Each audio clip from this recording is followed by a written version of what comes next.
نحمده ونصلي على رسوله الكريم. أعوذ بالله من الشيطان الرجيم. بسم الله الرحمن الرحيم. إن مثل عيسى عند الله كمثل آدم خلقه من تراب ثم قال له كن فيكون. الحق من ربك فلا تكن من الممترين. اللہ تبارک و تعالی نے ارشاد فرمایا، بے شک مثال عیسیٰ علیہ السلام کی اللہ تعالیٰ کے نزدیک آدم علیہ السلام کی مانند ہے۔ بنایا اسے مٹی سے، پھر فرمایا اسے ہو جا تو وہ ہو گیا۔ الحق من ربک فلا تکن من الممترین۔ اے سننے والے، یہ حقیقت کہ عیسیٰ انسان ہیں تیرے رب کی طرف سے بیان کی گئی ہے، پس تو نہ ہو جا شک کرنے والوں میں سے۔ یہ آیت مبارکہ سورہ آل عمران کی آیت نمبر 59 اور آیت نمبر 60 ہے، جس میں اللہ تبارک و تعالی نے عیسیٰ کی ابدیت کو ثابت فرمایا ہے کہ نزدیک آدم علیہ السلام کی مانند ہے۔ خلقہ من تراب ثم قال له کن فیکون۔ بنایا اسے مٹی سے، پھر فرمایا اسے ہو جا تو وہ ہو گیا۔ الحق من ربک فلا تکن من الممترین۔ اے سننے والے، یہ حقیقت کہ عیسیٰ علیہ السلام انسان ہیں تیرے رب کی طرف سے بیان کی گئی ہے، تو شک کرنے والوں میں سے نہ ہونا۔ اس سے پہلے اللہ تبارک و تعالی نے حضرت عیسیٰ علیہ السلام کی ابدیت کو یعنی بندہ ہونے کو ثابت فرمایا، اور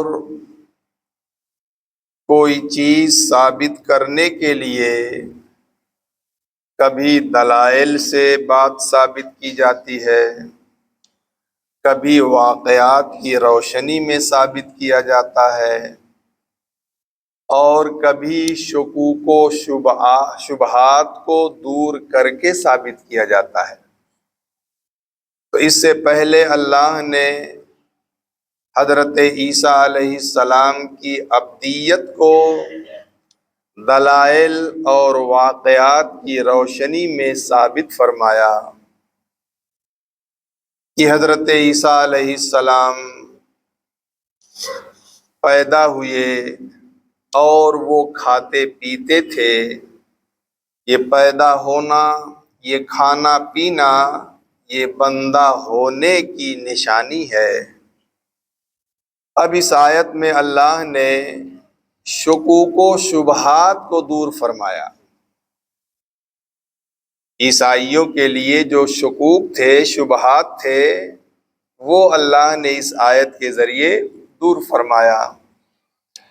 اس آیت کا شان نزول یہ ہے کہ نجران کے عیسائی جب حضور صلی اللہ تعالی علیہ وسلم کی بارگاہ میں آئے اور ان کے بڑے بڑے علماء، جید عالم عیسائیوں کے اس وفد میں موجود تھے، عصر کے وقت مسجد نبوی میں آئے اور وہیں انہوں نے نماز شروع کر دیا۔ اپنے حساب سے جس طرح ان کی نماز ہوتی ہے، نماز پڑھنا شروع کر دیا۔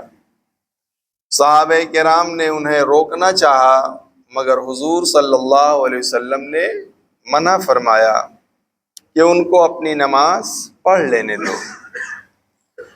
جب وہ نماز سے فارغ ہوئے تو حضور صلی اللہ علیہ وسلم کی بارگاہ میں حاضر آئے۔ حضور صلی اللہ علیہ وسلم نے انہیں ایمان کی دعوت دیا کہ تم اچھی طرح جانتے ہو، پہچانتے ہو کہ میں اللہ کا پیغمبر ہوں، قرآن اللہ کی کتاب ہے، تو وہ کہنے لگے کہ ہم تو پہلے ہی ایمان لا چکے ہیں۔ تو حضور صلی اللہ علیہ وسلم نے فرمایا کہ تمہیں ایمان لانے سے 3 چیز روکتی ہے۔ ایک چیز تو یہ ہے کہ تم صلیب کی عبادت کرتے ہو، صلیب کا عبادت کرنا تمہیں ایمان لانے سے روکتا ہے۔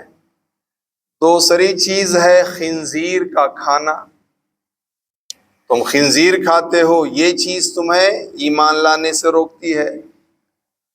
اور تیسری چیز یہ ہے کہ تم حضرت عیسیٰ علیہ السلام کے بارے میں اس گمان میں ہو کہ وہ اللہ کے بیٹے ہیں، حالانکہ وہ اللہ کے بندے ہیں، اللہ کے نبی ہیں۔ تو وہ کہنے لگے کہ آپ نے ہمارے آقا عیسیٰ علیہ السلام کو گالی دیا، یعنی بندہ کہنا ان کے نزدیک گالی تھا۔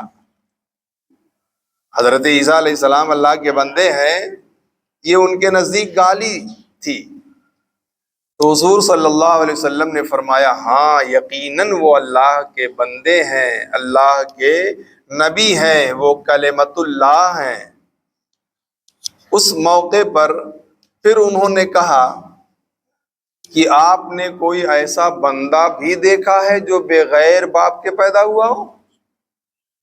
یعنی عیسیٰ علیہ السلام کو آپ اللہ کا بندہ کہتے ہیں، کوئی ایسا بندہ ہے جو بغیر باپ کے پیدا ہوا ہو؟ تو حضور صلی اللہ تعالی علیہ وسلم نے ارشاد فرمایا کہ تم صرف بغیر باپ کے پیدا ہونے کی وجہ سے عیسیٰ علیہ السلام کو اللہ کا بندہ ماننے سے انکار کرتے ہو اور کہتے ہو کہ وہ خدا ہیں یا خدا کے بیٹے ہیں، حالانکہ حضرت آدم علیہ السلام بغیر باپ کے بغیر ماں کے پیدا ہوئے، انہیں تو تم اللہ کا بندہ مانتے ہو، انہیں اللہ کا بندہ ہونے سے انکار نہیں کرتے، حالانکہ وہاں نہ ماں ہے نہ باپ، پھر بھی مانتے ہو۔ آخر کیا وجہ ہے کہ ایک جگہ تم خالی باپ نہ ہونے کی وجہ سے خدا کا بیٹا مانتے ہو اور حضرت آدم کے نہ باپ ہے نہ ماں، پھر بھی ان کو خدا کا بیٹا نہیں کہتے، ان کو تو کہتے ہو اللہ کے بندے ہیں؟ اس پر اللہ نے آیت مبارکہ نازل فرمایا، ارشاد فرمایا ان مثل عیسیٰ عند اللہ، بے شک عیسیٰ کی کہاوت اللہ کے نزدیک آدم علیہ السلام کا مثلی آدم علیہ السلام کے مانند ہے، آدم علیہ السلام کے مثل ہے، یعنی جس طرح سے اللہ نے حضرت عیسیٰ علیہ السلام کو بغیر باپ کے پیدا فرمایا، تو ان کی مثال آدم جیسی ہے کہ ان کو بھی اللہ نے بغیر باپ کے پیدا فرمایا، بلکہ ان کی مثال تو اور زیادہ عجیب تر ہے۔ حضرت عیسیٰ علیہ السلام اگر ان کی پیدائش عجیب ہے بغیر باپ کے ہونا، تو آدم علیہ السلام کی پیدائش تو عجیب تر ہے، ان سے زیادہ تعجب خیز ہے۔ یہاں تو صرف باپ نہیں ہے، وہاں تو نہ ماں ہے نہ باپ ہے۔ ویسے ایک لحاظ سے دیکھا جائے تو آدم کی پیدائش عجیب تر ہے، اور ایک لحاظ سے دیکھا جائے تو حضرت عیسیٰ علیہ السلام کی پیدائش عجیب تر ہے۔ وہ اس طرح سے کہ حضرت آدم کا نہ باپ ہے اور نہ ماں، اس لحاظ سے دیکھا جائے تو ان کی پیدائش عجیب تر ہے، اور اس لحاظ سے کہ حضرت آدم کی پیدائش میں کم از کم مٹی تو تھی شامل، بھائی مٹی سے بنایا گیا، آگے فرمایا گیا نا خلقہ من تراب، اللہ نے آدم علیہ السلام کو مٹی سے پیدا فرمایا، تو وہاں مٹی تو شامل تھی نا، مگر حضرت عیسیٰ علیہ السلام کی پیدائش میں مٹی بھی نہیں ہے، نہ نطفہ ہے، نہ باپ کا نطفہ ہے نہ ماں کا نطفہ ہے، حضرت عیسیٰ علیہ السلام کو ابن مریم اس لیے کہا جاتا ہے کہ وہ حضرت مریم کے پیٹ سے پیدا ہوئے، ورنہ مریم کا نطفہ بھی شامل نہیں ہے، کیونکہ نطفہ جو ہوتا ہے وہ شہوت سے ہوتا ہے۔ جب حضرت جبریل امین علیہ السلام ظاہر ہوئے ان کے سامنے تو وہ تو ڈر گئی، ان پر ایک ہیبت طاری ہو گئی، اور جب انہیں خوشخبری دی بیٹا ہونے کی جبریل امین علیہ السلام نے تو اور حیرت زدہ رہ گئی، اور بیٹے کی پیدائش پر وہ خوف زدہ اپنی عزت پر، تو اب یہ ساری باتیں ہیبت اور حیرت کے وقت شہوت کہاں ہوگی؟ بھائی ہیبت کے وقت کہیں شہوت ہوتی ہے؟ ڈر ہو، خوف ہو، حیرت کی بات ہو، اس وقت شہوت ہو ہی نہیں سکتی، اور شہوت نہیں تو نطفہ کا وجود نہیں ہوتا ہے، تو وہاں بھی شہوت نہیں ہے اور نہ ہی نطفہ ہے، تو حضرت مریم کا نطفہ بھی عیسیٰ علیہ السلام کی پیدائش میں شامل نہیں ہے، صرف حضرت جبریل امین علیہ السلام نے ایک پھونک مارا، اسی سے وہ حاملہ ہوئی۔ تو اس لحاظ سے دیکھا جائے تو حضرت عیسیٰ علیہ السلام کی پیدائش آدم سے بھی عجیب تر ہے، یہاں کچھ بھی شامل نہیں ہے، وہاں کم از کم مٹی تو ہے۔ تو بہرکیف اگر آدم علیہ السلام بغیر ماں باپ کے ہونے کے باوجود وہ اللہ کے بندے ہیں، تو حضرت عیسیٰ علیہ السلام اللہ کے بندے کیوں نہیں؟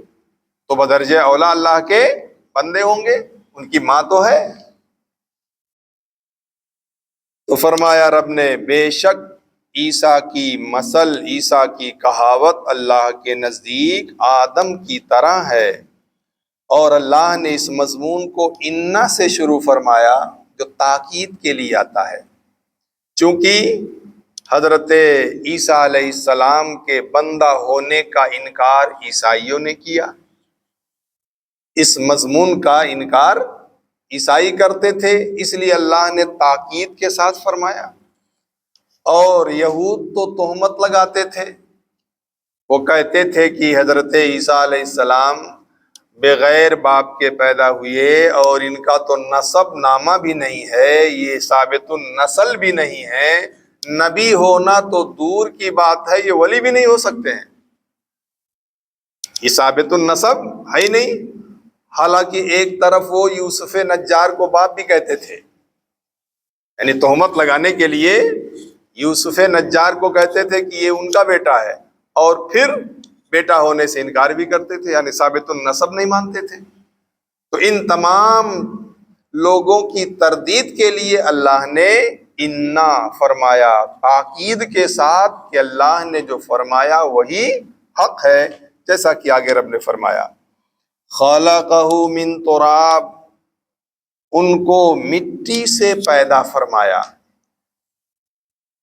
یوں تو حضرت آدم علیہ السلام کی پیدائش میں مٹی بھی شامل ہے، پانی بھی شامل ہے، آگ بھی شامل ہے، ہوا بھی شامل ہے، مگر مٹی سے کہا جاتا ہے جیسے روٹی جب بنتی ہے تو آٹا بھی ہوتا ہے، پانی بھی ہوتا ہے، اور آگ بھی اس میں شامل ہوتی ہے، بغیر آگ کی مدد کے روٹی نہیں بنتی ہے، مگر کہا جاتا ہے آٹے کی روٹی ہے، کوئی پانی کا نام لیتا ہے نہ کوئی آگ کا نام لیتا ہے۔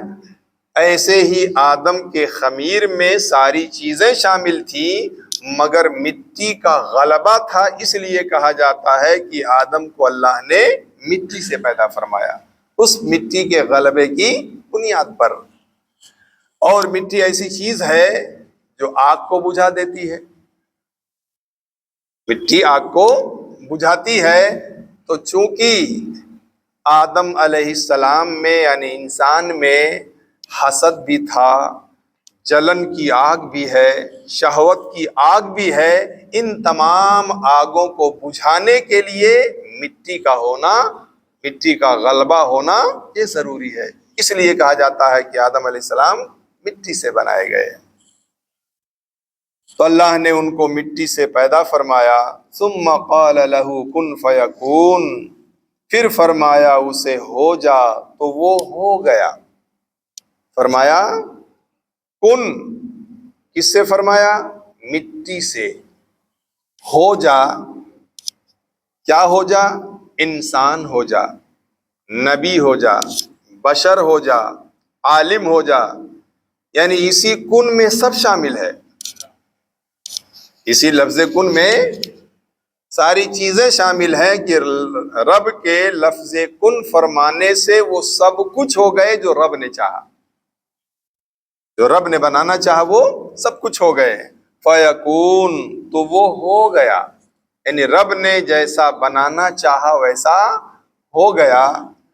اب کوئی سوچ سکتا ہے کہ ابھی تو آدم علیہ السلام ہے نہیں، ابھی تو بشر ہے نہیں، اور یہاں جو ضمیر لوٹائی گئی ہے قال لہو، یہ سب علمی باتیں ہیں، اہل علم جانتے ہیں ہا ضمیر کے لیے ضروری ہے کہ جس کی طرف لوٹائی جائے، یعنی جو اس سے مراد ہو وہ موجود ہو۔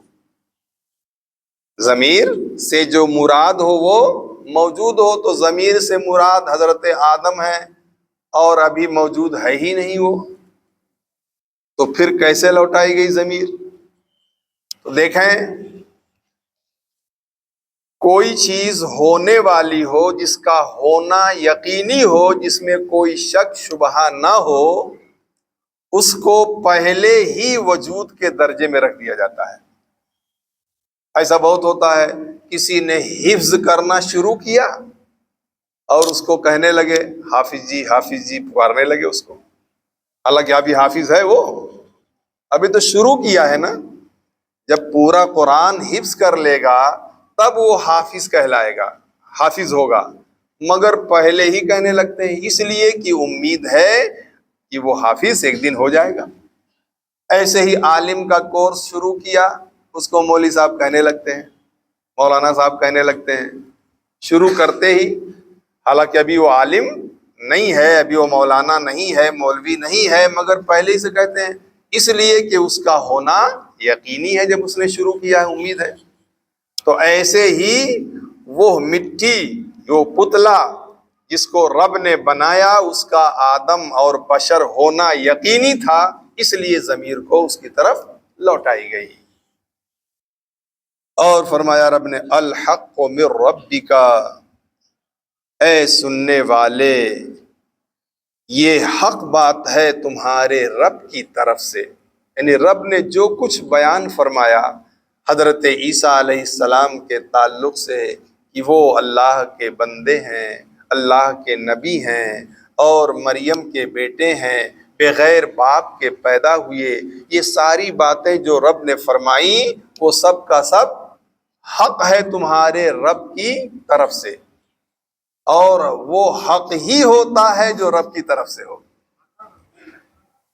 وہ حق ہی ہوتا ہے جو رب کی طرف سے ہو، وہ باطل ہو ہی نہیں سکتا ہے جو رب کی طرف سے ہو۔ لہٰذا جو کچھ رب نے فرمایا وہ سب حق ہے، اور حق وہی ہے جو رب نے فرمایا۔ بقیہ جو عیسائی کہتے ہیں یا یہودی کہتے ہیں اور اس کے خلاف باتیں جو بھی کرتے ہیں وہ سب کے سب باطل ہیں، حق وہی ہے جو رب نے فرمایا۔ اگر رب نے نہ بتایا ہوتا تو حضرت عیسیٰ علیہ السلام کے بارے میں لوگ نہ معلوم کیا کیا کہتے رہتے، کیا کیا سوچتے رہتے، جیسا عیسائیوں نے یہودیوں نے پھیلا رکھا تھا۔ یہ تو سچی بات اسلام نے بتائی، اللہ نے قرآن میں بیان فرمائی، ورنہ حقیقت حال سے کوئی واقف ہوتا ہی نہیں۔ فَلَا تَكُن مِّنَ الْمُمْتَرِينَ، اے سننے والے تو تم شک کرنا تو دور کی بات ہے، شبہ کرنا تو دور کی بات ہے، شک کرنے والوں میں سے بھی نہ ہونا۔ اس میں اور زیادہ تاکید ہے، ایک تو یہ کہا جائے تم شک نہ کرو، یہ بھی بات درست ہے، لیکن یہ کہا جائے کہ شک کرنا تو دور کی بات ہے، تم شک کرنے والوں میں سے بھی نہ ہونا، اس میں زیادہ تاکید ہے۔ تو رب نے فرمایا فَلَا تَكُن مِّنَ الْمُمْتَرِينَ، عیسیٰ علیہ السلام کے بارے میں تم کسی طرح کا شک بھی نہ کرنا، جو رب نے فرمایا وہ حق ہے، اس کے علاوہ تم شک بھی نہ کرنا، نہ شک کرنے والوں میں سے تم ہونا۔ وہی حق ہے، وہی سچ ہے جو اللہ تبارک و تعالیٰ نے فرمایا، اور رب کی طرف سے جو کچھ بھی ہوتا ہے وہ حق ہی ہوتا ہے، وہ غلط اور باطل ہو ہی نہیں سکتا ہے۔ وَمَا عَلَيْنَا إِلَّا الْبَلَاغُ۔ اور آگے ابھی تک تو مناظرے کی بات تھی، حضرت عیسیٰ علیہ السلام کے تعلق سے مناظرے کی بات تھی، لیکن جب مناظرہ سے کوئی نہ بات مانے تو پھر مباہلہ ہوتا ہے۔ مباہلے کا کیا مطلب ہے؟ اگلی آیت میں اللہ نے مباہلے کا ذکر فرمایا، اس کا کیا مطلب انشاءاللہ کل عرض کریں گے۔ اللہم